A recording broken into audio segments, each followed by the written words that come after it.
Welcome back to Leeds Lately for another episode of Leeds United Dream Teams. Today we're joined by Luke from the Ought to Know Better podcast that will be tagged in the title and the description. So if you want to go and check that out, please do so. Great podcast. Before we get into even introducing Luke, just remember it's people's favourite players of all time, not necessarily the best. Obviously, people like Lockie and Ollie were picking some players who a lot of people would consider pretty dreadful, but because of the memories attached to them and the era that they grew up in, that's why they picked them for their team. So, yeah, how are you, Luke? Yeah, very well, Max. Cheers. Thanks for having us on, mate. Yeah, it's been quite a tough one, this. I'll be honest with you. But I think if anybody asked you to pick your 11 best players, I think that have ever played for Leeds, I think it'd be quite universal. I think there'd be a lot of repetition, but when you come into your favourite, obviously there's a lot of sentiment attached, so it made it a little bit more difficult for me. Yeah, a few people have said that actually, that they start looking through and they go, oh, this player over this player, or yeah. So a lot of the time people struggle with the formation as well, thinking, how the hell am I going to get all these players in? So what formation have you actually gone for with this? So I've gone for a 4-4-2 with a diamond midfielder, defensive midfielder, and an attacking midfielder. So yeah, nice. Gone with the 4-4-2 diamond. Yeah, so Joe's the only other person who went for a 4-4-2 so far, and he went for flat across the middle. So this is a bit different again with having a holding midfielder and an attacking midfielder. So it should look pretty nice. Right, let's get straight into it then. Who have you gone for as your goalkeeper in your dream team? So I think this one will be probably quite popular one, simply because of the relative age group of the people who've been on, all similar sort of ages. I think because of his performances, notably in Europe, Nigel Martin, signed from Palace. He was just an absolute rock. I think he was the first ever Cornish footballer to go professional or something like that, or play in the Premier League. First ever Cornish person to play in the Premier League, I think. Something along those lines. Even when we're talking about the same players, you get new facts with them all the time. And yeah, that's a new one for me. I hadn't heard that one. Nobody else has really talked about what he was like in Europe as well. So do you want to delve into that a little bit? Because obviously my era, I didn't really remember any of that. So yeah, what was it like in Europe? So I remember signing him. I was about 10 or 11 when we signed him, I believe. I think we signed him 96, 97, Nigel Martin. And yeah, just an all-round cracking goalkeeper. You know, he was so reliable. Everything that we've longed for at Leeds since pretty much that he left. But yeah, I seem to remember in the game, I think it was Roma we played. And I think he got man of the match actually. Right. And he was just unbeatable. It was away. It was Roma. It was away at Roma. I remember watching it and just thinking, this guy is an absolute cat, and he was just honestly throwing himself everywhere. And that was in the UEFA Cup back in, I think it was it the turn of 2000? I think it was just before or just after the millennium, if memory serves me right. I just seem to have a memory of it being around about then. But he was obviously really important throughout our early 2000s as well. In the Champions League, he was a massive part of that. You know, the last really good squad that we've had at Leeds, I think. And I think that'll become notable with a few of my picks today as being a real important part and a stamp on the history of Leeds United in my memories. Because since then we haven't ever been really as good. Other than there's been no squad that's been anywhere near what that one was. I mean, obviously you look at Bielsa's team and there's a lot of players that we liked in there, but when you look at the bench, it's like, oh, we were pretty thin on the ground. And whereas that team from the early 2000s and the late 90s, they had so many players in it that you think, oh God, he was good. Good. Yeah. It's tough, and it is a tough pill to swallow as a Leeds fan. I think been so good, and had we done things slightly differently, how things could have been and where we could have been now, but it is what it is, and it's sort of part and parcel of being a Leeds fan and those ups and downs we sing about every week. So look, wouldn't change it for the world. Would I change some things? Yeah, absolutely. But yeah, it's it's a good time to be a Leeds fan again, and yeah, I haven't actually. I'll sort of pre-warn you. I haven't got any current players in my squad, or any players. So yeah, I think that'll probably give you a bit of an idea as to how sentimental this squad probably comes across. So. Yeah, great pick for Nigel Martin. Like you say, a lot of people have picked him, but that's because he was just so good. So who have you gone for at your right back position then? Again, probably quite a common pick across the defence, I should imagine. Actually, he was, a one-man club from Ireland, from Drogheda, and you already mentioned him before we came on. That Jer picked him, so I'd certainly know that at least one other person. It's Gary Kelly. There's never going to be anybody else. Spent an absolute age at Leeds United. He was here 15, 16 years, I think, throughout his career. Never played for another club. I say another club. We signed him from obviously an Irish side. I think it was it Drogheda with United we signed him from? I can't remember. I'm not sure on that one. Do you know, Jer said, I thought it was Drogheda as well. Jer corrected me on that. It's apparently it's Drogheda. Like, the G is silent because it's, Gaelic. But it's so rare to see somebody who stays at one club for so long these days. And he was certainly one of them. And other people have talked about how he was so good defensively, but also could go forward as well. And that's something that we kind of lack in players these days. You kind of get one or the other, somebody who can go forward but can't defend, or somebody can defend who's not great at going forward. But he had the whole package, didn't he? Absolutely, and we would. You'd pay a lot of money for a player like that in this day and age to be able to do what he did and do it so regularly, very rarely injured. Really robust. Obviously, he did have some injuries throughout his career, but he was generally there when needed. And I just have great memories of him, even dropping down into the Championship with us as well. And I believe it was under Dennis Wise. The old famous. I don't have you heard about the famous conversation between Kelly and Wise? I think something along the lines of calling him overweight and too fat, and Kelly said, "You're too overweight to fat." He says, "No, correction, I'm rich, overweight, and fat." Something along those lines. I might have taken it completely out of context, but it was from a podcast I listened to, and I can't remember which it was. So I'll try and remember which it was and try and link you up to that, because it's certainly worth listening to. Wise came in and just slated the whole squad effectively, and he was like, he wasn't having any of it, So yeah, just a real character as well. I actually met him for the first time outside Ellen Road probably about a month or two ago. Oh, did you? Yeah. Had a bit of a chat with him just before. I forget which game it was actually. But yeah, I was just outside, just wondering. He gets over for quite a lot. I've just never bumped into him. I've been, too drunk to notice or whatever. But I actually met him and Alfie Haaland the same day. All right, nice. Yeah. So yeah. The only person I've ever met outside the ground was bloody Angus Kinnear, so that wasn't the. Met him in the ground. I forget where that was as well, like away game somewhere. But yeah, I tend to. And you know what? It's always really nice to understand, and certainly from Gary Kelly and Alfie's perspective, how grounded they are as individuals, and how much they appreciated, I suppose, being able to play for Leeds United.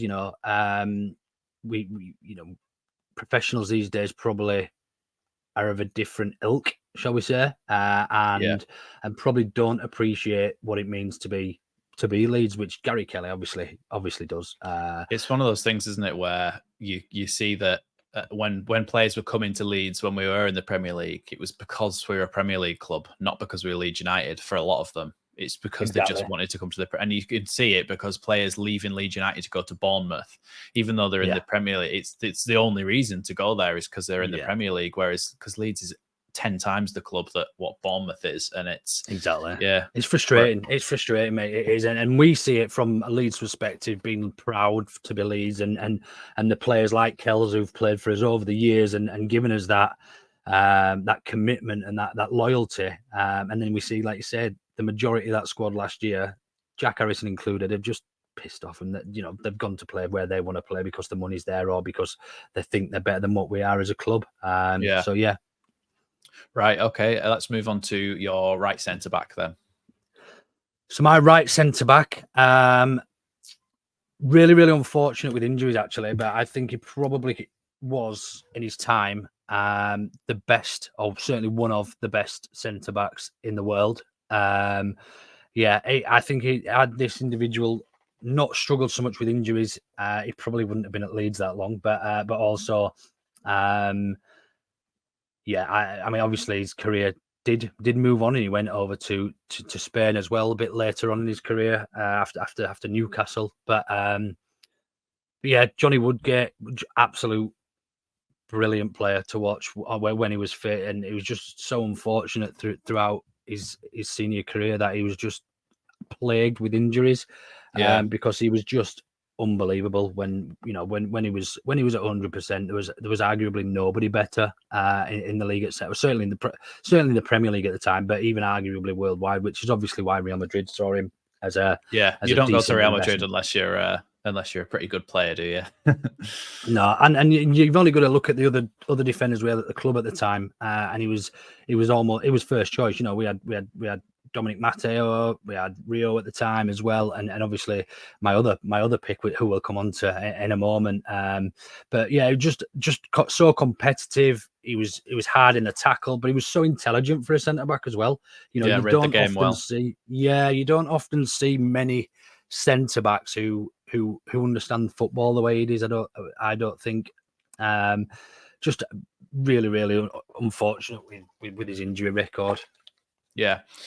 I mean, when me and Lockie talked about him, and because we were both, I mean, he's just older than me, but we're the same age. We're both 26, and we was talking about him, and we were misremembering things. We were saying about him having the long hair and thinking he was cool and stuff. We didn't have that until he went to Real Madrid, which someone corrected me in the comments. But someone say we might have been thinking of Matthew Kilgallen because he did have that sort of hair at Leeds. But yeah, Jonathan Woodgate, obviously, like you say, if he hadn't been plagued with so many injuries, he could have been so much more than he was. But even so, he was an excellent player, and it's always nice to have a centre back who reads the game well. And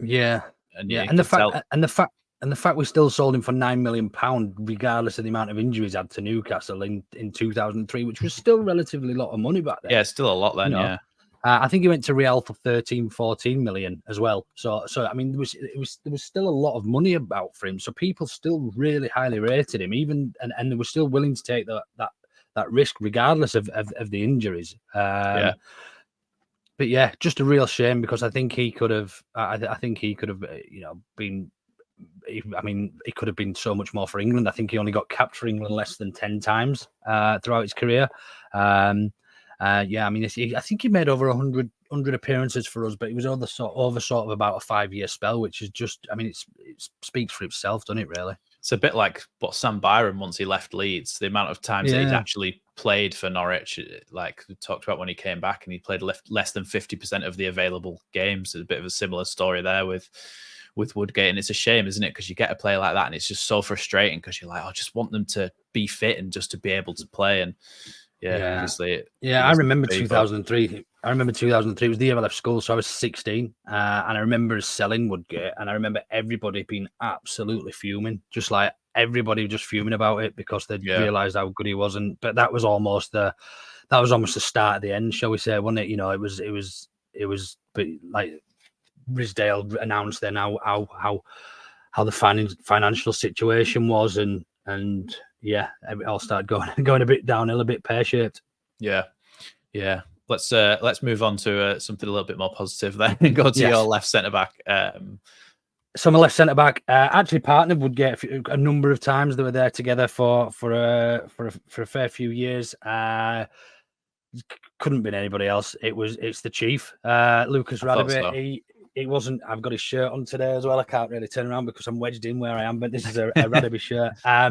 But yeah, it's just an absolute bargain of a player, and then literally just gave everything. I mean, I remember him taking the gloves off, putting the gloves on when Mark Beanie got sent off, and going in goal. He'd literally have done anything for Leeds United. Again, only ever played for one club other than his hometown team, Kaiser Chiefs. So yeah, for those in the audience who don't know, maybe our new American fans and stuff, the band the Kaiser Chiefs are called the Kaiser Chiefs because Lucas Radebe used to play for them and then came over to Leeds, and that's where the connection came from. Which is a bit of trivia for you if you ever get asked that in a pub quiz. Where did Kaiser Chiefs get their name? Yeah. So he actually I remember him playing in net twice. I don't know if I think the first time he went in there, he's quite forgotten about. He was it Lukic who was in there at the time? I think it was Lukic who was in there, and he got injured. So Radaby just put the gloves on and went in goal because we didn't have a goalkeeper on the bench. And then the second time was when Radaby, I think it was actually against Scum. I think it was against Man U. He Matt Beanie handled the ball outside the area, and again, Radaby didn't even think twice, just put the gloves on, went in goal. Volunteered straight away, yeah. Yeah, and I think we actually signed him as a bit of a Brucey to sign Phil Masinga, if I remember, if memory serves me right. I think that's the story, isn't it? That they almost did it as like a sweetener in the deal to sign Masinga so that he'd have a friend to come over with him, and obviously Radaby ended up far exceeding what Masinga did for Leeds. That's right, yeah, and just look, arguably one of, if not the biggest legend of my time at Leeds United in terms of legend status. Played for us throughout, played anywhere, played injured, played in goal. But also a big part of that squad and that team that did so well in Europe in the early 2000s. So, massive character, comes across really, really well whenever you see him doing anything for the club in terms of videos and things. He just such a likable guy. Yeah, he does seem that way, doesn't he? And like you say, an absolute warrior on the pitch, and exactly what you want from a Leeds player, isn't it? Just to put it all on the line every time, and that's all you need to do for Leeds fans to love you. Just put it all on the line every time you step over that white line. Just give it your all, and Leeds fans will absolutely love you. And that's exactly what happened with the Chief. Who are you going for at left back then? So we're going to go back a little bit now to back in time slightly to when we actually won, and this is more of a memory from memories, so seeing pictures rather than actual physical memories. However, I just remember him being so good and so good and for so long for us as well. I think he was with us 5 or 6 years throughout me being sort of really, really young, 5 or 6, right through to being sort of 10 or 11. And I just remember watching him, and he was just electric, so good at getting forward. Was Tony Dorigo, obviously capped for England as well, albeit with an Australian accent. Which I always found really strange, having an Australian, but he was born over there, obviously. But yeah, still around the club, so a bit of a legend. We signed him from the Chelsea Scum, and then he came over, left us, went over to Italy. I think he then went to finish his career at Stoke or something, I think, if I remember rightly. But yeah, was it Crystal Palace or someone like that? I feel like I remember him going to another London club or something. Or not, I don't remember it because I wasn't alive, but I remember seeing it. But he I could have sworn it was Stoke he finished his career, or Derby maybe. It might have been. I trust you more than me because I wasn't even alive then. So but just such a really good player, just naturally good at going forward. I don't really remember seeing him in the stadium as a kid. I used to get to go to Leeds games for my birthday when I was a kid. My mum didn't drive. So every year from being interested in Leeds United from probably about the age of 6 or 7, we used to get to pick a game every season that should try and get us tickets and take us over. I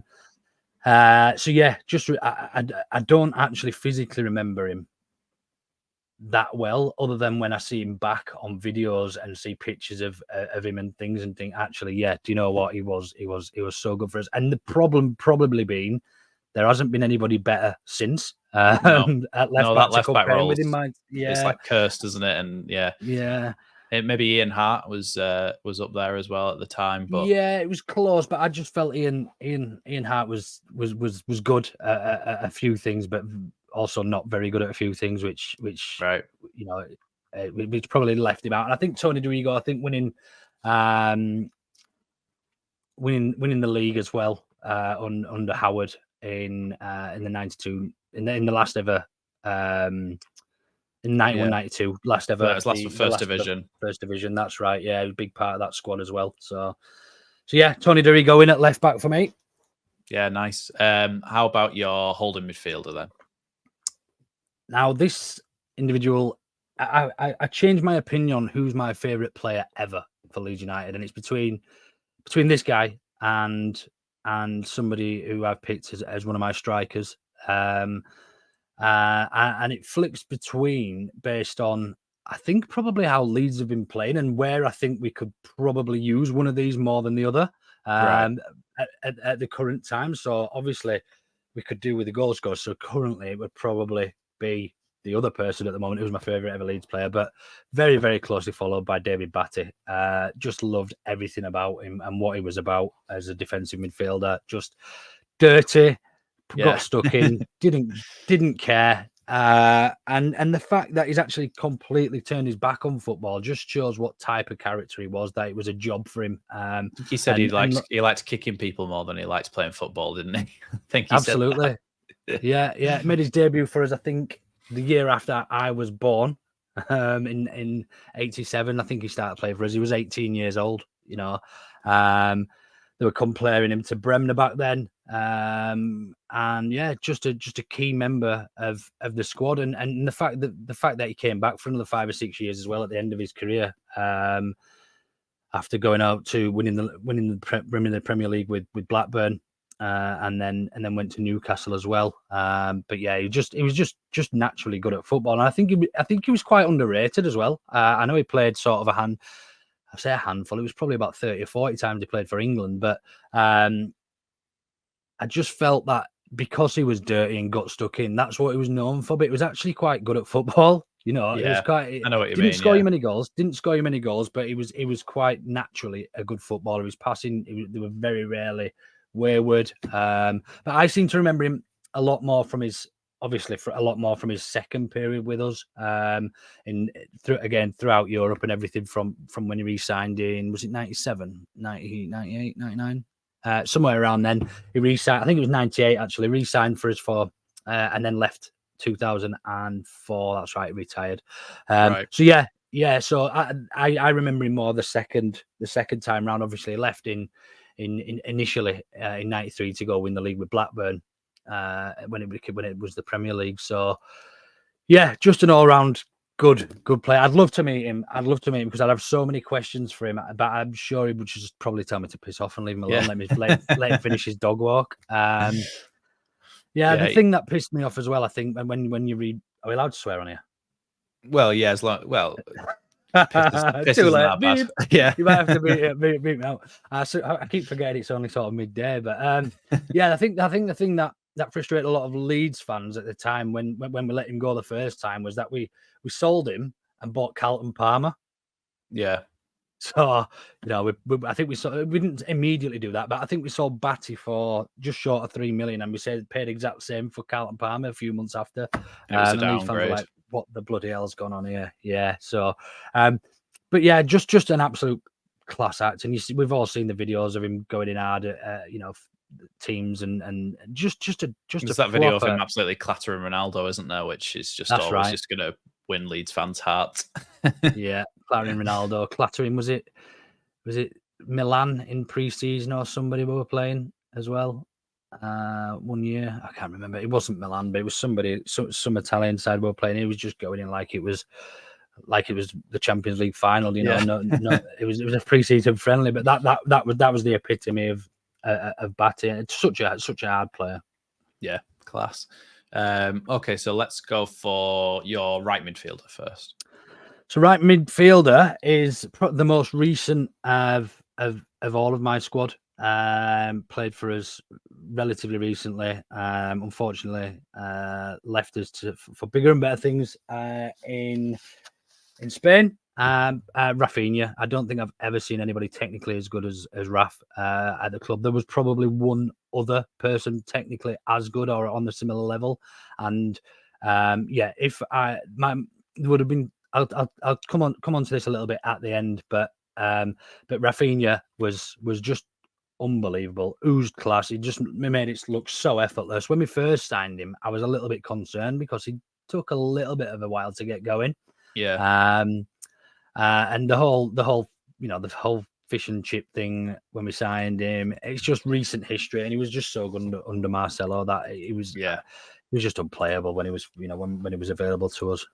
It was that ability to actually have end product as well, to just bend a ball in the top corner and you go, oh, he's got that as well. Like he'll do a little roulette spin or something and go through Gary Cahill's legs and Gary Cahill will fall over or whatever. But then he's got that ability to go and put it in the back of the net as well. Not like, I mean, I always think about how Man United paid 100 million for Anthony and he just stands there and does step overs and does nothing and gets tackled. He's awful. And Rafinha, we paid 17 million for, and he's 10 times the player of what Anthony is. Such a bargain. Such a bargain. Yeah, it's unreal, isn't it? And he's the only player really from that team who's gone on his own merit and played for a different coach and done really well. Everybody else has really struggled. Even if they've had moves away, they've struggled being a player in their own right at another club. But Rafinha is obviously, he was just a level above everybody else because he's gone on to Barcelona and he's still performing and still just does not look out of place at all in that Barcelona shirt. Yeah. I think he scored his first goal, Rafinha, on my birthday against Arsenal. Right. No, it wasn't Arsenal. Did he? Yeah. Was it Everton? I feel like he cut across the box and put it in the bottom corner. It was against Everton. Yeah, but it was on my birthday. I remember it was been on my birthday 3 years ago. 2020 it was. So yeah, it was. That's right. Yeah, it was against Everton. We beat him, didn't we? 1-0 away. Yeah. He just ran across the face of the box and just curled it in the bottom corner, and you just went, "Oh, I'll have a bit of that." Yeah. It was just untouchable. But he had everything. He had pace. It was deceivingly strong as well because the way he positioned his body, it was very difficult to win the ball off. Low center of gravity. Yeah, but unfortunately, when he was having a bad day, the whole team had a bad day, didn't they? That he was that sort of player. When he wasn't playing well, the whole squad, the whole team didn't seem to play well. And yeah, look, he's shown how good he is. He's doing it for Brazil and for Barcelona as well. So look, he almost single-handedly kept us up that season. All his goal contributions and stuff. It's like, we had a real gem on our hands then, and if we can pull some of them out of the bag again, then it'll be amazing. But like Jorginho is the sort of player who's doing a similar thing at the moment. He maybe doesn't have the finishing ability and stuff, but he was £35 million. When you look at Rafinha, it was 17 million. It's like half as much. How did we get that deal? But Rafinha is fantastic. A few people have said him, and it just shows how good he was, because especially people from your generation remember teams where we were in the Champions League or winning the first division and all those things, and they're still picking Rafinha, which just shows how good he was. I mean, the only other Brazilian winger that we'd had over the last sort of 20 years was Adrian. Jesus. And obviously, so when we're getting a Brazilian winger and we're going, oh, we signed a Brazilian winger, it's exciting again. And he was absolutely class. Let's go over to the left-hand side now. Who's going to be a left midfielder? So this was very, very tough for me. It was between two, and neither are really well known for being left midfielders. They've only both played a few games there, and the person that missed out, unfortunately, was Gary Speed. Right. So I didn't pick Gary, and only because of this individual's work rate. When we signed him, I think he was the most expensive British teenager at the time. We signed him from Charlton Athletic, and he was just such a good player. Worked so hard for the club. Had plenty of goals in him as well for a midfielder. And it's Lee Bowyer. Just so good to watch. Just such an engine. He'd get back, he'd get forward, and he, as I say, he'd just pop up with goals when you least expect it. It's everything you wanted in a midfielder, playing behind some good strikers as well. Had a great career as well. I just couldn't believe he was never really fancied by England. I think he only ever got one cap for England. And I obviously we had quite a good team at that time. Yeah, there's always so much competition, isn't there? Yeah, but left midfield was somewhere we always struggled internationally, and he could play there. He could literally play anywhere in midfield from attacking midfielder to the right, to the left, or even defensively. But he was just, I mean, when Wilkinson signed him for, I think it was a fortune as well at the time. I think it was 1996 we signed him. I think we paid something like 3 or 4 million for him, which is mental back then, mental money. And yeah, just a great player. And again, I think the sentiment comes back from those European nights as well. In the early 2000s, and just watching him in the Champions League and UEFA Cup, and just being, I think he won Player of the Year at the club, supporters Player of the Year as well in 2000, 2001, and it was just so good, man. It was again effortless and just a natural footballer, but he had that instinct in him to be a bit like Batty as well. Do you know what I mean? He'd never back down from anybody, but he was only a slight lad. He wasn't a big kid or anything, but just to have that attitude about you is everything that a Leeds fan wants to see. And if we could get by 11 players with the attitude of Lee Bowyer, would do very well. Yeah, it's that always that thing in it. A team of a certain player would always do well, and Lee Bowyer was one of them. I think a lot of people from probably my generation will remember him for fighting on the pitch with his own teammates when he was at Newcastle. But that's right. he was obviously a very good player in his own right. I think you're the first person to pick him, actually, so really? not a massively popular pick, but when you actually, the way you described him, he sounds like he would he'd do you a job in any position that you put him in that midfield, and sometimes that's what you need.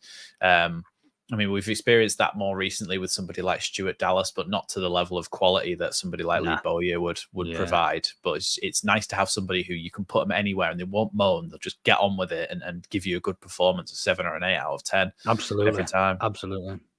Yeah. Who are we going for in this attacking midfield role, as we've gone in a sort of diamond here? Yeah, so again, this was between two, and again, a lot of sentiment attached to this one as well, in terms of the last ever true champions of England and all that sort of thing. Unfortunately, it was Pablo who missed out on this, but I still think I was thinking you were going to go for Pablo, because nearly everybody's had Pablo so far. Really? Yeah. Pablo did unfortunately miss out, but it was very close. And I think if I did the team on another day, depending on what had been happening, I think Pablo might well get in. But this signing changed arguably the club's history, shall we say? We signed him for next to nothing, and we nicked him from under Chef Wednesday's nose as well, which was always a an nice extra bonus. Yeah. Yeah. Gordon Strachan, mate, he was so good and such a good player. I just don't know really how to explain him, because he was almost unreal. It was because he was so little, and the long scruffy ginger hair. It was almost like he shouldn't be a footballer, because he just didn't. Yeah. He wasn't built for it to look like a footballer.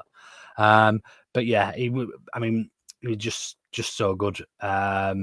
Him in the middle with Vinnie Jones, it was at the time when we won the second division in 89-90, and then obviously a massive face and part of that squad with Batty and with Speed, who unfortunately didn't quite make my team, but they finished fourth the year after in 1991, and then obviously then won the league, captaining us to the title in 91-92. So yeah, I think I would have felt undone or unjust. I think it would have been unjustified to have put Pablo in for winning the championship with us, and not putting Strachan in after he won effectively the championship and what is now the Premier League with us. And for those people who don't know, maybe new fans and stuff, when we won the old first division the last time before it became the Premier League, that was actually the same trophy as what is now the championship trophy, isn't it? That's right.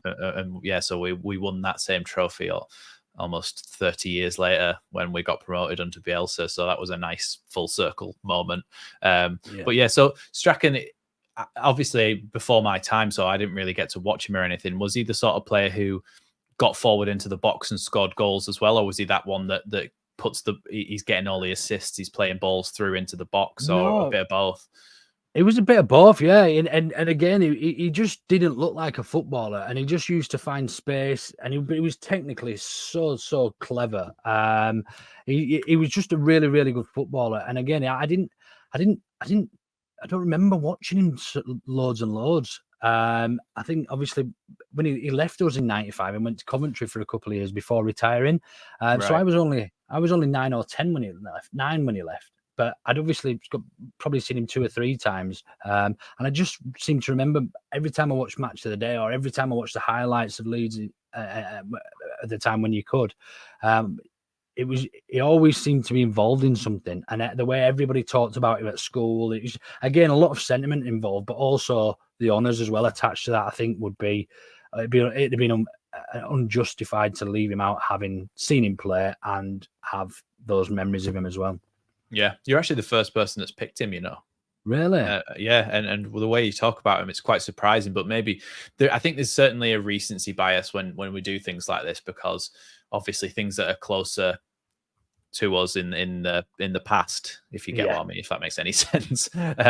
You're just gonna you've got more clear memories of them, and they happen more recently, and you attach more sentiment to those sort of things, I think. But when you actually sit down and think about stuff from the past, it's actually sometimes, like you say, little memories from when you were a kid, seeing them only 2 or 3 times, but having such a lasting impression on you is exactly, well, it's exactly why we do this series, and why it's nice to see how people actually got into Leeds United and learn about bygone eras, basically. Great choice. Thank you. You pick whichever one of your strikers you want to go for first. So 2 strikers. First one is Simon Johnson. No, it's not Simon. I'm just kidding. I had you there though. Simon's a friend of the podcast, so I was going to pretend that I was going to pick him. But no, Simon. Unfortunately, he didn't quite make the cut this time. There was 2 just slightly better than yourself. So, first one. Such a lazy player, but he was just so good that he was incredible on his day. We signed him from Celtic, and everyone was like, "What the bloody hell are we doing signing players from Celtic?" And it was, I think we paid we only paid we paid 6 million for him. I think 6 or 7 million. And I just such a good player, man. Technically, I remembered for that. For those goals against Arsenal, probably, and Liverpool. But this is Viduka, it is Mark Viduka. Yeah. Just again, massive part of those Champions League games. He was just, although lazy when he could be bothered, he was untouchable, and probably could have walked into any other Premier League side at the time. It was very sort of like old-fashioned, does what a striker does. He says he's not bothered about having touches in the rest of the game as long as he puts the ball in the back of the net, because that's his job. And he's probably, in the last almost probably 30 years, probably one of the most natural finishers that we've ever had, because he just knew where the back of the net was. And that's something certainly in recent years we've really struggled with. To have somebody like Viduka in your team, it's just like, if he gets the chance, it's most likely he's going to take it. And that's such a nice thing to be able to rely on, isn't it? That he's going to put it in the back of the net. Yeah, and again, I think we actually snatched him from under the nose of scum as well. I think they'd had a conversation with him at the time, which was always quite nice. But yeah, loads and loads. The majority of his appearances were for us. I think he played well into the hundreds. He's he's definitely Centurion, got well over 100 appearances, and I think he averaged at something like a goal every 2 games, which isn't bad for a lazy striker. So yeah, it's very good. But yeah, he just class. I mean, he had the touch of somebody who was, probably 5'6", but he was 6'3" or something stupid. Yeah, great touch for a big man. The classic football cliche. Yeah, and he could move as well. Like, you know what I mean? When he wanted to, and his feet were just magical. Like, there was nobody could come close to him. I don't think when he was on form and when he could be bothered. But yeah, unfortunately, with impending relegation, he moved on. I think did he go to Middlesbrough and then Newcastle, or Newcastle then Middlesbrough? One of those ways. I know he played for both of those toward the end of his career, but yeah, I think he then went out to Croatia, didn't he? And played for Dynamos. I think he went out and played for Dynamo Zagreb. I think, and then I think he still lives there now in Croatia. he does live out somewhere there because my nan went on a cruise out there and they pointed to his house, Mark Viduka's house, and Oh, said did they? ex-Leeds player. Yeah, he lives in some really nice, I don't know, somewhere on like in the hills or something. But yeah, great player, and I think anybody who misses him out recently is probably struggling. Yeah. Who's going to partner him then? So my last pick is the person I spoke about being arguably my favorite player ever, or certainly from watching Leeds United. And again, loads and loads of sentiment attached to this. Having seen how he strikes a football and what he did for us in a Leeds shirt, albeit in a very, very small time with the club. It's Tony Yeboah. Yeah. As soon as you said a very small time with the club and still had that impact, I knew you were on about Yeboah. Yeah, such a massive, massive impact, as you said there, with in such a short period. Arguably somebody, the only player to be almost near legendary status in only a couple of years with the club. You know, just simply because of the way he hit I think the football. It was from some of the previous episodes. I think it was 1 year over 2 seasons. Like it was like January to. So then that half of the second half of that season, and then the first half of another season, and went again, didn't he? I think it was something like that. Yeah, he did. That's right. Yeah, he did join in January. He did. He was in the January transfer window and then left at the end of next season. So it was only actually 18 months he was with us, or even less. So yeah, it was just look at the goals at Liverpool and Wimbledon, but they weren't the only goals he scored. You know, he scored goals against Scum. He scored some really. If you ever get a chance, there's a medley of shorts on YouTube that you can go and watch and just put Tony Yeboah's goals. And I'll often just sit and watch him back because to watch how good he was, it was literally just unbelievable football. Well, it says how good he is, doesn't it? That those goals are still coming up in the Premier League, all time goals. Ever. And they always resurface again. You always see the one where he chests it, then knees it, then it bounces, then he just volleys it in, and you go, "Oh my god!" I think the commentator goes, "Oh, that one's even better than the Wimbledon one," or whatever, whichever way around it was. But incredible goals. Well, throughout his career, I mean, throughout his whole career, I think he still averaged. I mean, at Leeds, he averaged over a goal every 2 games. And then throughout his career, he was just under throughout his whole career, just under a goal every 2 games. So, and there was a lot of good ones as well. Do you know what I mean? Like just, I mean, he got a couple of hat tricks for us as well, 2 or 3 in 18 months, which is unbelievable. I think the first actually was against Ipswich, if I remember correctly, at Ellen Road. But yeah, just great, and I just loved him. Got his shirt up there. You can't see it, but you can just about see it. Yeah, I wanted to be him. Every time I was in the playground, I was Tony Yeboah, and so many good memories attached to him. Still actually follow him on Instagram now. I think he runs a chain of hotels actually. Does he? In Ghana? Yeah. Every now and then he still has bits to do with the club. We get we every now and then get shorts and things from him, don't we? Where he's congratulating or whatever. So yeah, a true footballer. Just everything that.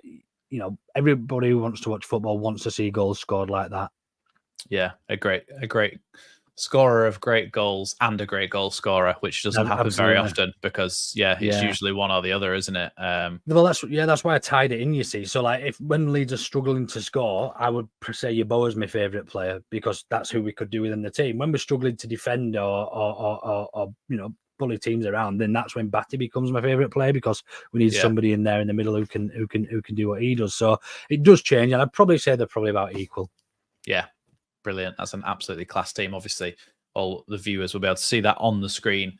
Now, the question we then ask after this, when we don't prepare you for this, is who would be your captain? Ooh, literally, I love this because I always say who would be your captain. Everyone goes, "Ooh, who would it be?" So it's between 2. It's between 3. Between Kells, Chief, and Strachan. Right. But I'm going to go with Strachan. Right. Because he captained us to the last ever Division 1, which is the equivalent to the Premier League now. And yeah, I think that's because he was an actual captain then, what type of captain was he? Was he a lead from the front captain and just, sorry, not lead by example captain where he just showed how good he was? Or was he like telling people what to do and communicate as well? Him being that. I don't remember him being that vocal. And people could correct me, as I say, I have very, very vivid memories. And again, the only reason I've picked him over Chief is over sentiment and the honours. I think I'd rather be won anything similar. I think I'd probably be picking him because of his lead from the front and going in goal and everything. But I think I don't remember Strachan being overly vocal. I think he was very much let his feet do the talking and set that example to his teammates around him. I could well be wrong, and I'm sure being a Scotsman, I'm sure he would have had plenty to say, but I don't remember that, and I don't think as a kid watching him I would have noticed that as much either. No, you wouldn't probably. No, you probably So please do correct me, and if I am wrong, I do apologise. Yeah, get down in the comments below. Obviously, those of you who are a little bit older, if you want to talk about Strachan and what he was like and your memories of him, get down in the comments, and we can chat about it there. But yeah, a great choice either way. Any of those would be a fantastic choice, wouldn't they? So you could see them easily. One of them being the vice captain, and then if Strachan gets injured, you just give the armband to Radaby, and you're going to have no problems, are you? The other thing is that we say that you're the manager of this team, but who is your favourite ever Leeds manager? Crikey, another tough one. So this is, I think, probably a lot of recency bias on this because I don't remember how good that Howard Wilkinson side was necessarily. I think Howard Wilkinson would probably have taken it if I was a little bit older and remembered how good that team was and how good that team that won the league.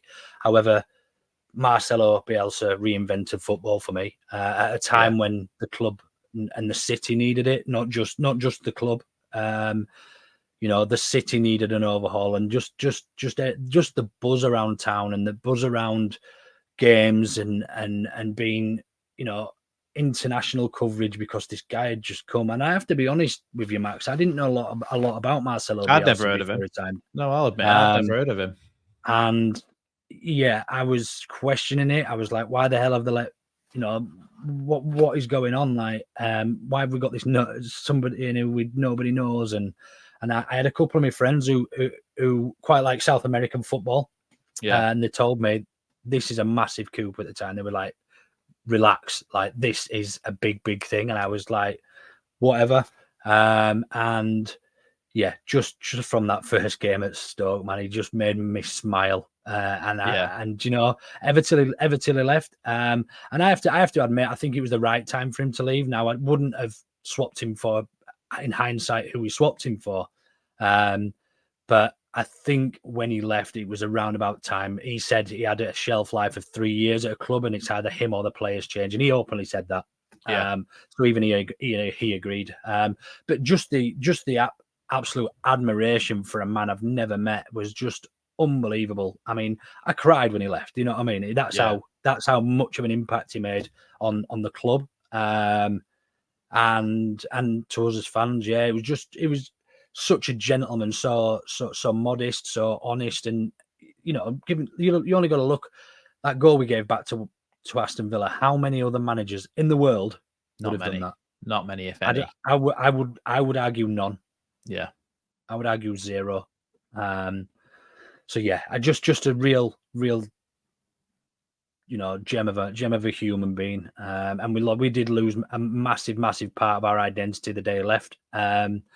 He has to be my coach. And in terms of playing style, I would just say do whatever Marcelo wants to do. Maybe change the man for man marking, but not too much because. In terms of playing style, it'd just be whatever Marcelo says, pretty much. Because with that squad that I've just named, Marcelo would win the Champions League. Yeah. Other than maybe it might be a struggle to get Viduka to press. Could you imagine trying to get him moving around the pitch? But I mean, what would do is running for him, and Viduka would just be there to finish off the chances. But that's a fantastic team. Just really quickly, a couple of notable omissions from that team, and there's 3 players if you want. We haven't done this before, but you can chuck 3 on your bench if you want. Well, there's 3 players I would have included in that team if I wasn't so proud a Leeds fan, because I think they were all good enough to play in my favourite Leeds team ever. But the way they left the club means they didn't get in my team. Now, the first one's Rio Ferdinand, who was the best defender I've ever seen at Leeds United, who would have got in my team 10 times out of 10 if he'd not gone to Scum.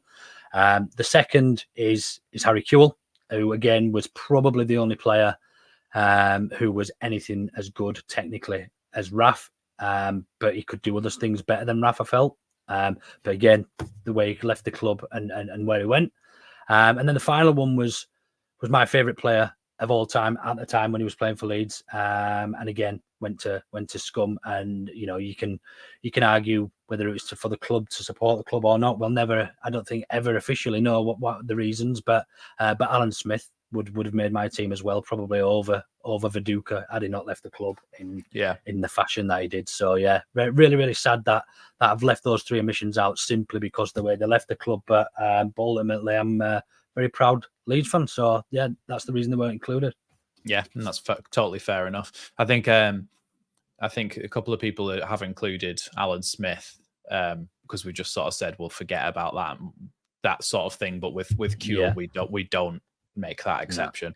But anyone who's gone to Scum, we kind of just said it's just their time. But obviously, personally for you, that has I brought my heart in Smith. Yeah, affected you to the point where you're like, nah, because because you're a proud. To be fair, they all did in their own shape or fashion at the time. Do you know what I mean? And there's obviously reasons for it. But obviously there are obviously 2 sides to every story. But heartbreaking.